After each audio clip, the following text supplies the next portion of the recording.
Channel को subscribe करें और बेल आइकन को दबाएं ताकि आने वाले सभी वीडियो को आप देखना ना भूलें। हेलो, गुड मॉर्निंग दोस्तों। तो आज लेकर आए हैं जय परिक्रम का भाग 2। भाग पर हम लोग कर चुके हैं। 20 मिनट का वीडियो है, आप देख सकते हैं। इसका लिंक डिस्क्रिप्शन के नीचे दे दूंगा, आप देख सकते हैं। देखिए, जय परिक्रम क्या है उसके बारे में हम लोग पढ़ चुके हैं, बहुत बढ़िया से पढ़ चुके हैं। प्रकाश संश्लेषण क्या है उसके बारे में पढ़ चुके हैं। पोषण कितने प्रकार के होता है वो भी पढ़ चुके हैं। स्वपोषी और परपोषी। स्वपोषी के बारे में हम लोग पढ़ चुके हैं। आज हम लोग को पढ़ना है परपोषी। आज हम लोग को पढ़ना है परपोषी। परपोषी यानी हेट्रोट्रॉफी। हेट्रोट्रॉफी न्यूट्रिशंस। ठीक, परपोषी पोषण आज हम लोग पढ़ेंगे। परपोषी पोषण। अब समझिए, परपोषी कहते किसको है। परपोषी उसे कहते हैं जो जीव पूर्ण रूपेण दूसरे जीवों पर निर्भर रहता है, उसे हम लोग परपोषी कहते हैं। स्वपोषी जो अपने आप पर ही निर्भर रहता है, यानी जो स्वयं अपना भोजन स्वयं बनाता है। जैसे परपोषी कौन होता है? मनुष्य, जानवर, कीड़े मकोड़े, ये सब परपोषी होता है। स्वपोषी कौन होता है? पौधे। क्यों होता है? क्योंकि उसमें क्लोरोफिल महसूस होता है, इसके कारण। चलिए, तो आज हम पढ़ेंगे परपोषी। देखिए, परपोषी किसको कहते हैं, इसका पहला डिफिनेशन लिखिए। लिखिएगा, जो जीव पूर्ण रूपेण दूसरे जीवों पर निर्भर हो। जो जीव पूर्ण रूपेण भोजन के लिए, क्या? भोजन के लिए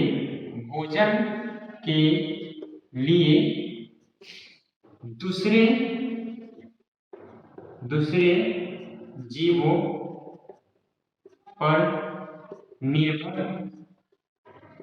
रहता है, उसे हेट्रोट्रॉफी या फिर परपोषी कहते हैं। उसे परपोषी कहते हैं। समझ चुके होंगे आप। जो जीव पूर्ण रूपेण भोजन के लिए दूसरे जीव पर निर्भर रहता है, उसे परपोषी कहते हैं, यानी हेट्रोट्रॉफी कहते हैं। अब आइए, हेट्रोट्रॉफी कितने प्रकार का होता है? तो देयर आर 3 टाइप्स ऑफ हेट्रोट्रॉफी। ठीक है, हेट्रोट्रॉफी 3 प्रकार का होता है। लिखेंगे, परपोषी 3 प्रकार के होता है। देखिए, पहला आ जाता है, फर्स्ट में आ जाता है मृत जीवी, जिसको हम लोग सेफ्राफाइटा कहते हैं। सेफ्राफाइटिक न्यूट्रिएंट्स। ठीक, दूसरा आ जाता है परजीवी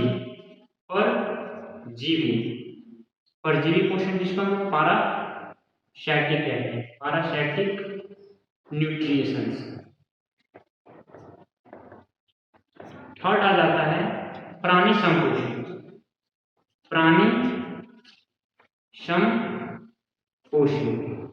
इसको हम लोग बोलते हैं इंग्लिश में होलोजिक न्यूट्रिशन। चलिए, ठीक है। परपोषी किसे कहते हैं? परपोषी कितने प्रकार का होता है? तो परपोषी 3 प्रकार का होता है। मृतजीवी परपोषी, परजीवी परपोषी, प्राणी संपोषी। अब हम लोग पढ़ेंगे, तीनों का डिफिनेशन पढ़ते हैं। देखिए, अब मृतजीवी किसे कहा जाता है, ठीक, परजीवी किसे कहा जाता है, प्राणी संपोषी किसे कहा जाता है, इसके बारे में हम लोग अध्ययन करेंगे। चलिए, तो एक बार इसको मिटा देते हैं, फिर चालू करते हैं।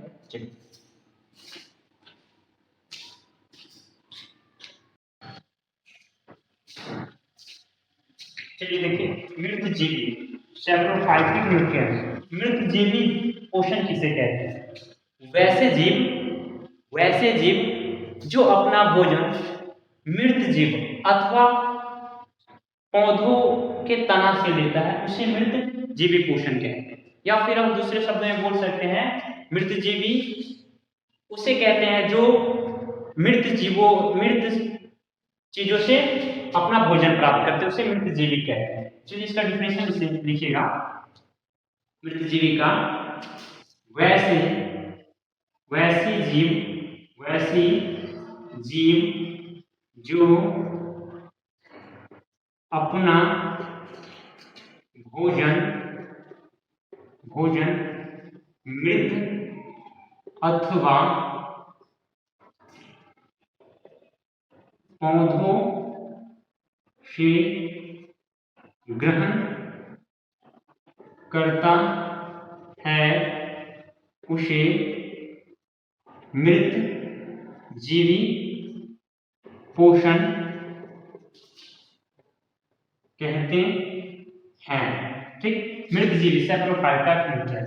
ये क्या करता है देखिए, अब एग्जांपल में ऐसे कौन कौन से जीव आ जाते हैं। देखिए एग्जांपल में आ जाते हैं कवक, जीवाणु,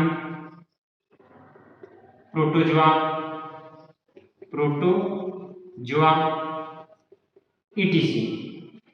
समझिए, वैसे जीव जो अपना भोजन मृत अथवा पौधों के शरीर से ग्रहण करता है या फिर लेता है उसे मृतजीवी पोषण कहते हैं। मृतजीवी क्या करता है, जो भी वस्तु मतलब जो भी चीज मृत यानी मर जाता है उस चीज को क्या करता है, ये डिकम्पोज करता है। डिकम्पोज यानी अपघटन करता है, यानी उसको सड़ा गला के मिट्टी में मिला देता है और उससे जो वातावरण होता है मतलब जो उसका ऑक्सीजन होता है, जो बदबू होता है, उसको वातावरण में मिक्स कर देता है। इसी को हम क्या कहते हैं, मृत जीवी। ठीक, चलिए दूसरा आ जाता है मृतजीव परपोषी। दूसरा क्या आ जाता है, परपोषी न्यूट्रिएंट्स। परपोषी, इसको इंग्लिश में बोलते हैं पैरासाइटिक न्यूट्रिशंस। ठीक, चलिए परपोषी का अर्थ होता है कि दूसरे पर निर्भर हो। ठीक, परपोषी का अर्थ क्या होता है, दूसरे पर निर्भर। वैसा जीव जो दूसरे के शरीर में रहकर अपना भोजन प्राप्त करता है उसे परपोषी कहते हैं। वैसा जीव जो दूसरे के शरीर में रहकर अपना भोजन प्राप्त करता है उसे परपोषी कहते हैं। लिख लीजिए, वैसी जीव जो दूसरों के शरीर में रखकर अपना भोजन प्राप्त करता है उसे परपोषी कहते हैं। उसे परपोषी कहते हैं। एग्जाम्पल में देखिए, एग्जाम्पल में क्या आता है, जीवाणु, विषाणु, ठीक, ईटीसी। ठीक, समझ गए मृतजीवी परपोषी। चलिए तो आगे देखते हैं, एक और बचा है प्राणी संपोषी। ठीक, चलिए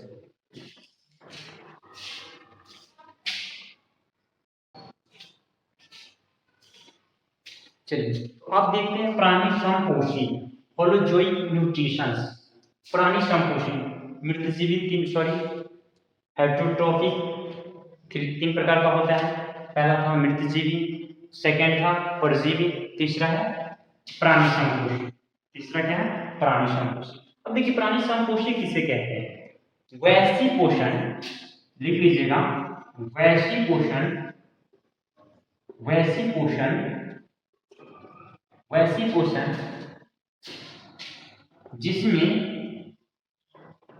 जिसमें जीव अपना भोजन ठोस या तरल में जंतुओं के भोजन ग्रहण करने की विधि द्वारा ग्रहण करता है, ग्रहण करता है, उसे उसे होलोजोइक न्यूट्रिशंस न्यूट्रिशंस कहते हैं। एग्जाम्पल में देखिए ऐसी कौन सी जीव है, जैसे अमीबा, अमीबा, मेढक, मनुष्य इत्यादि। इत्यादि क्या है, प्राणी संपोषी। देखिए हम लोग पोषण पढ़ चुके हैं, पोषण कंप्लीट हो गया आपका। देखिए पोषण कितने प्रकार का होता है, एक बार रिवीजन कर लीजिए। पोषण दो प्रकार का होता है, पहला था ऑटोट्रॉफी, दूसरा हेटेरोट्रॉफी, यानी स्वपोषी और परपोषी। अब देखिए स्वपोषी किसे कहते हैं, जो अपना भोजन स्वयं ग्रहण करता है उसे स्वपोषी कहते हैं। परपोषी जो अपना भोजन पूर्ण रूप से दूसरे जंतुओं या फिर पौधे पर निर्भर रहता है उसे परपोषी कहते हैं। अब आ जाता है परपोषी। परपोषी तीन प्रकार का होता है, पहला था सेप्राफाइटिक न्यूट्रिशन, सेकंड था पैरासाइटिक न्यूट्रिशन, थर्ड था होलोजोइक न्यूट्रिशन, यानी मृतजीवी, परजीवी, प्राणी संपोषी। ठीक, अब हम लोग तीनों का डिफिनेशन भी पढ़ चुके हैं। चलिए, तो पोषण आपका खत्म हो गया। अब आता है स्वपोषण में, पौधे को तो हम लोग स्वपोषी कहते हैं। अब स्वपोषी दो प्रकार के होता है, पौधे में भी स्वपोषी होता है। चलिए, कुछ ऐसे भी पौधे होते हैं जो अपना भोजन स्वयं नहीं बनाता है, उसे हम लोग क्या कहते हैं, उसे परपोषी कहते हैं। चलिए, तो आप पौधे के बारे में पढ़ते हैं।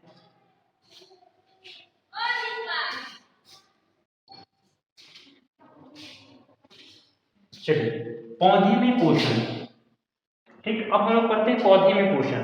देखिए पोषण के आधार पर पौधा क्या होता है, स्वपोषी होता है। आप नोट कीजिएगा। चलिए, पौधे पोषण के आधार पर, पोषण के आधार पर पौधे स्वपोषी होता है। ठीक, अब लेकिन जिन पौधों में प्रकाश संश्लेषण की प्रक्रिया नहीं होता है उन्हें दो भागों में बांटा गया। देखिए अब कुछ पौधे ऐसे भी हैं जिनमें प्रकाश संश्लेषण की प्रक्रिया होता ही नहीं है। ठीक, लिख लीजिए, जिन पौधों में प्रकाश संश्लेषण, जिन पौधों में प्रकाश संश्लेषण की प्रक्रिया नहीं होती है उन्हें दो भागों में बांटा गया। उन्हें दो भागों में बांटा गया है। ठीक, देखिए पहला क्या है, परपोषी। ठीक, दूसरा है परपोषी हो गया, दूसरा है मृतजीवी।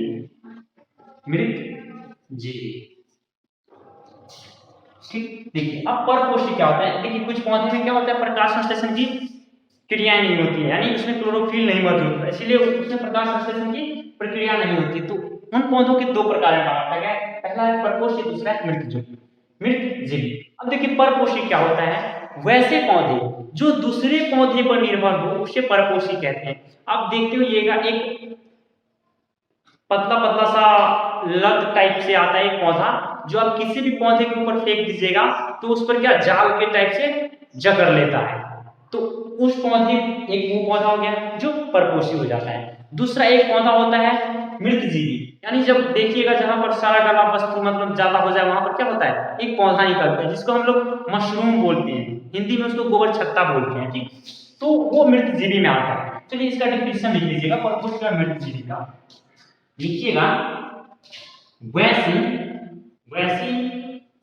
पौधे जो दूसरों पौधे पर निर्भर हो, जो दूसरों